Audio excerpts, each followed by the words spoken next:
Tomas Harris Qizil ajdarho asari. Amerikalik mashhur yozuvchi Tomas Harris ko'plab mukofotlarga sazovor bo'lgan taniqli triller asarlar muallifi hisoblanadi. Uning asarlari 50 million nusxadan ortiq sotilgan. Tomas Harrisning ushbu Qizil ajdarho asari qotil doktor Hannibal Lecter haqidagi tetralogiyasining birinchi kitobidir.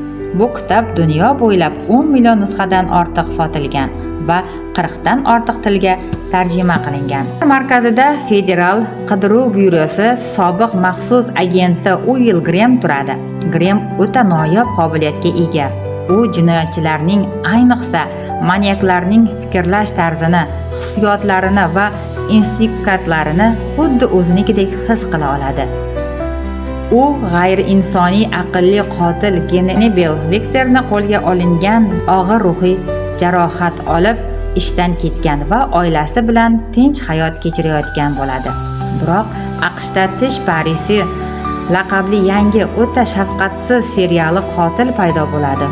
U to'lin oy kechalari butun bir oilalarni vahshiylarcha qirib tashlaydi. Grahamga yordam so'rab murojaat qiladi. Chunki bu qotilni faqat uning ongi va metodikasi orqali tushuntirish mumkin edi. Graham qotilning keyingi qadamini aniqlash va uning psixologiyasini tushunish uchun ruhiy kasalxonada saqlanayotgan doktor Hannibal Lecterdan maslahat so'rashga majbur bo'ladi. Ammo Lecter o'zining xavfli o'yini boshlaydi. U bir vaqtning o'zida ham Grahamga yordam beradi, ham yangi qotil Tish parisi bilan yashirincha aloqaga chiqib, uni Germaniya oilasiga qarshi qayraydi.